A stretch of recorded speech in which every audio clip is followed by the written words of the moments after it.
Hi friends, இன்றைக்கி ஒரு அழகான ரொட்டீன் vlog தான் உங்களோட ஷேர் பண்ணிக்க போகிறேன். இந்த vlogல நான் ஷேர் பண்ணக்கூடிய விஷயங்கள் கண்டிப்பாக உங்களுக்கு யூஸ்ஃபுல்லாகவும் இருக்கும், இன்ட்ரெஸ்டிங்காகவும் இருக்கும். வாங்க வீடியோக்குள்ளே போகலாம். Welcome to me in my life. நான் உங்கள் பிரியா. இந்த vlogஐ நல்ல பக்திமயமாக ஒரு பூஜையோட ஸ்டார்ட் பண்ணலாம் அப்படின்னு நினச்சிட்டு மார்னிங் குளிச்சுட்டு வந்துட்டு அப்படியே பூஜை பண்ண ஸ்டார்ட் பண்ணிட்டேன். அப்புறம் லாஸ்ட் vlogல சொல்லியிருப்பேன், அந்த vlog எடுக்கும்போது ஆஃப்டர்நூனுக்கு மேலே வெளியில் கிளம்புறோம் அப்படின்னு சொல்லி எங்கே போயிருந்தோன்னா சென்னை சில்க்ஸ் தான் போயிருந்தோம். என் மதர் இன் லாக்கு வந்து December 25th பர்த்டே. ஸோ அவங்களுக்கு சாரீ பர்ச்சேஸ் பண்ணலாம் அப்படின்னு சொல்லிட்டு தான் அங்கே போயிருந்தேன். அங்கே போயிருந்தப்போ எடுத்த கிளிப்பிங்ஸ்லாம் நான் இந்த வீடியோவில் இன்க்ளூட் பண்ணியிருக்கேன். அப்புறம் இந்த வீக் தேவையான இஞ்சி பூண்டு விழுது வந்து ப்ரிப்பேர் பண்ணி ஸ்டோர் பண்ணி வைக்கணும், அந்த வேலை இருக்குது. அதுக்கப்புறம் நம்ம கார்த்திகை தீபம் அன்னைக்கு ஏற்றின அந்த தீபங்கள்லாம் வந்து க்ளீன் பண்ணி திரும்ப எடுத்து நீட்டாக ஸ்டோர் பண்ணி வைக்கணும்.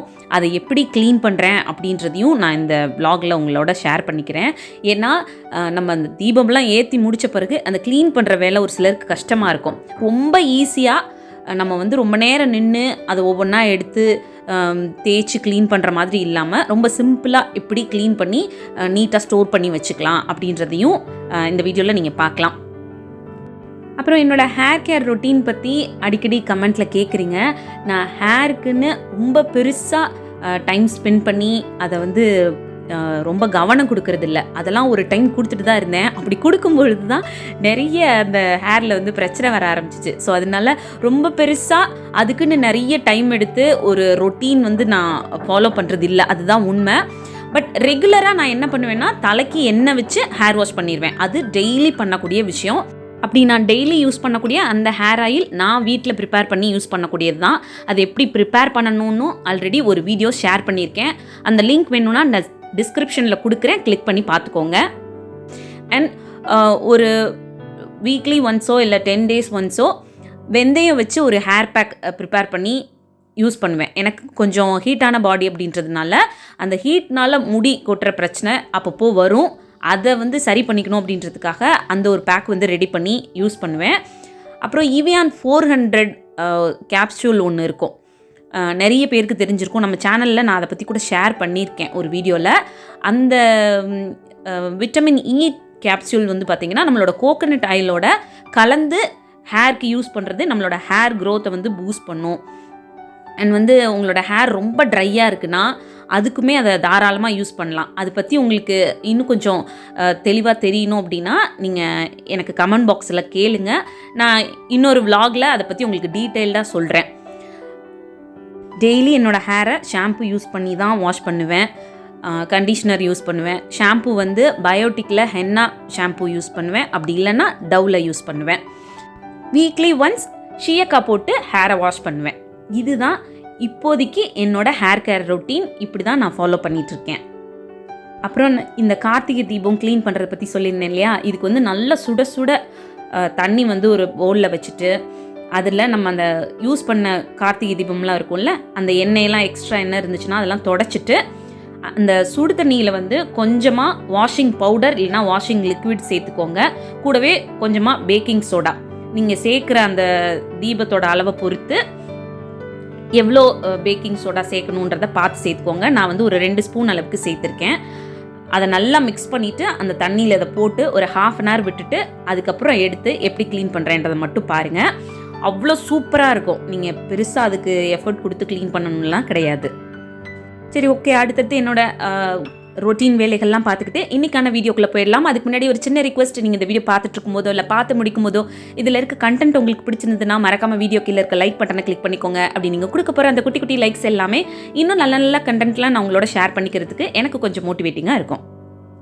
உங்களோட டெய்லி லைஃப்பில் எந்த வேலையை செய்கிறதுக்கும் உங்களுக்கு ரொம்ப ஒரு மாதிரி போரிங்காக இருக்குது, சோம்பேறித்தனமாக இருக்குது, யாருமே வந்து நீங்கள் பண்ணுற வேலைகளை அப்ரிஷியேட் பண்ண மாட்டாங்க, உங்களை மோட்டிவேட் பண்ண மாட்டேன்றாங்க, யாராவது கூட இருந்து பரவாயில்ல நீ ரொம்ப சூப்பராக பண்ணிகிட்ருக்க அப்படின்னு சொல்லி என்னை வந்து என்கரேஜ் பண்ண மாட்டாங்க. அதனால என் லைஃப் வந்து ஒரு மோட்டிவேஷன் இல்லாமல் இருக்குது. அண்ட் ஆல்சோ வந்து நிறைய நேரங்களில் அடுத்து நம்ம வாழ்க்கையில் என்ன பண்ண போகிறோம் அப்படின்னு தெரியாமல் ஏதோ ஒரு இடத்துல நான் ஸ்டக்காகி நின்றுட்டே இருக்க மாதிரி இருக்குது. என் லைஃப்பை இனி நான் அடுத்த லெவலுக்கு எடுத்துகிட்டு போகணும், இல்லை ஒரு புதுசாக ஒரு விஷயத்தை என் லைஃப்பில் நான் ஸ்டார்ட் பண்ணணும் அப்படின்னா என்ன மாதிரியான விஷயங்கள் நம்ம டெய்லி லைஃப்பில் பண்ணலாம், எந்த மாதிரி விஷயங்களை நம்ம கொஞ்சம் கவனம் கொடுத்து சரி பண்ணினா நமக்கு வந்து லைஃப்பில் ஒவ்வொரு விஷயங்கள் பண்ணும்போதும் நம்மளை நாமளே மோட்டிவேட் பண்ணிக்க முடியும். ப்ளஸ் எந்த மாதிரியான ஹேபிட்ஸ் வந்து நம்மளை டெய்லி லைஃப்பில் மோட்டிவேட் பண்ணும் அப்படின்றத பற்றி தான் இப்போ 1 by 1 நான் உங்களோட ஷேர் பண்ணிக்க போகிறேன். ஃபர்ஸ்ட் விஷயம், உங்களை பற்றி நீங்கள் தெளிவாக புரிஞ்சு வச்சுக்கிட்டிங்கன்னா தான் வாழ்க்கையில் நமக்கு என்ன வேணும் வேணாம், அடுத்து என்ன பண்ண போகிறோம் அப்படின்றதுல ஒரு கிளாரிட்டி நமக்கு கிடைக்கும். நம்மளை பற்றியே நமக்கு சரியான புரிதல் இல்லாதப்போ வாழ்க்கையை பற்றி நம்ம எப்படி சிந்திப்போம் சொல்லுங்கள்? இது நம்மளை பற்றி புரிதல் அப்படின்றது நான் எந்த மீனிங்கில் சொல்கிறேன்னா, நமக்கு என்ன பிடிக்கும் பிடிக்காது, நம்மளோட தாட்ஸ் எப்படி இருக்குது, நம்மளோட ஃபீலிங்ஸ் எப்படி இருக்குது, ஒவ்வொரு நாளும் நம்மளோட வேலைகள் பண்ணும் பொழுது எது நமக்கு பிடிச்ச மாதிரி இருக்குது, பிடிக்க மாட்டேங்குது, எதை நம்ம விருப்பப்பட்டு செய்கிறோம், எதில் நமக்கு திருப்தி இருக்குது அப்படின்றதெல்லாம் நம்ம டெய்லி கொஞ்சம் நோட் பண்ணிக்கிட்டே இருந்தால் தான் நம்மளை பற்றி நமக்கே புரிய ஆரம்பிக்கும். நம்மளை பற்றி நாம் புரிஞ்சுக்கிட்டா தான் நம்ம வாழ்க்கையில் என்ன வேணும் அப்படின்றதுல ஒரு தெளிவு கிடைக்கும். கரெக்டாக?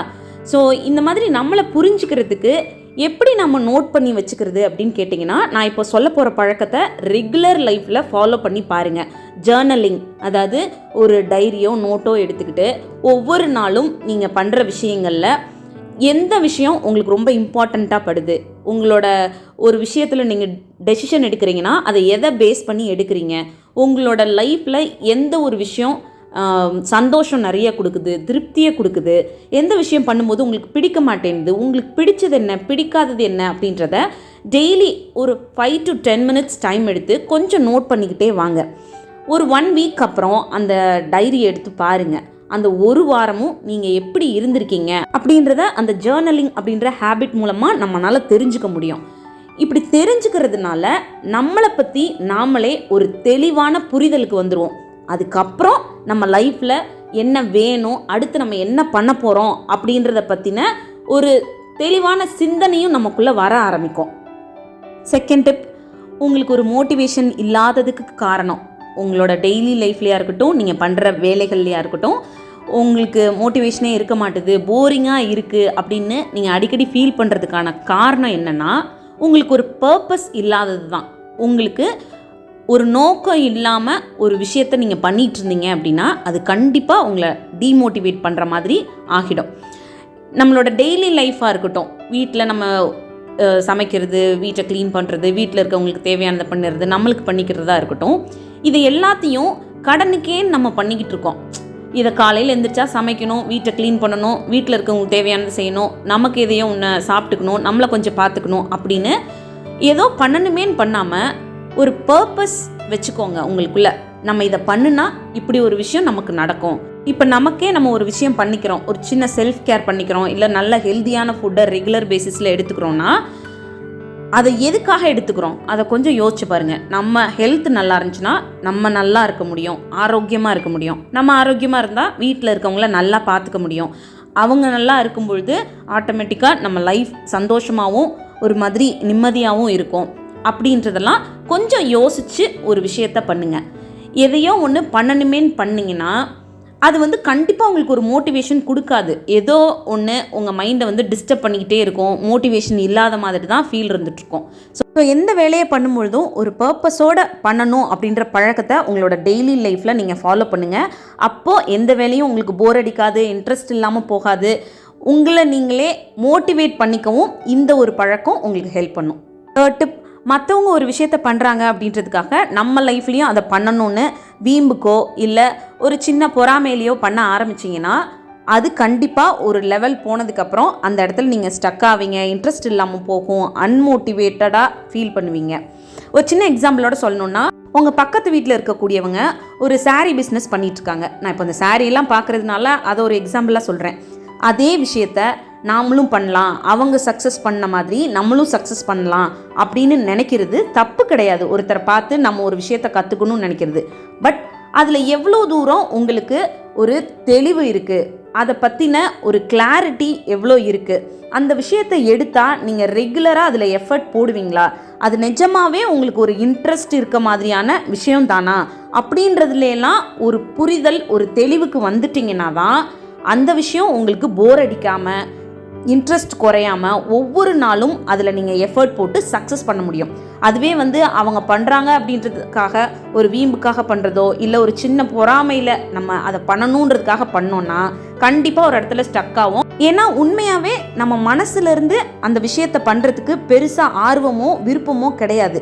எல்லாரும் ஏதோ பண்ணுறாங்க அதனால நம்மளும் பண்ணணும் அப்படின்னு ஒரு வேகத்தில் ஒரு விஷயத்தை ஸ்டார்ட் பண்ணோன்னா கண்டிப்பாக அது நமக்கு டிமோட்டிவேஷனை தான் கொடுக்கும். ஸோ எந்த ஒரு விஷயத்தை உங்கள் லைஃப்பில் டிசைட் பண்ணி ஸ்டார்ட் பண்ணணும்னு நினச்சிங்கனாலும் அதில் ஆர்வமும் கொஞ்சம் புரிதலும் இருக்கா அப்படின்னு பார்த்துட்டு ஸ்டார்ட் பண்ணுங்கள். இந்த ஒரு பழக்கம் உங்களுக்குள்ளே இருந்துச்சுன்னா எந்த வேலையும் போர் அடிக்காமல் மோட்டிவேஷனோடு பண்ணுவீங்க. இன்னொரு யூஸ்ஃபுல்லான vlog-ஓட உங்களை மீட் பண்ணுறேன். தேங்க்யூ.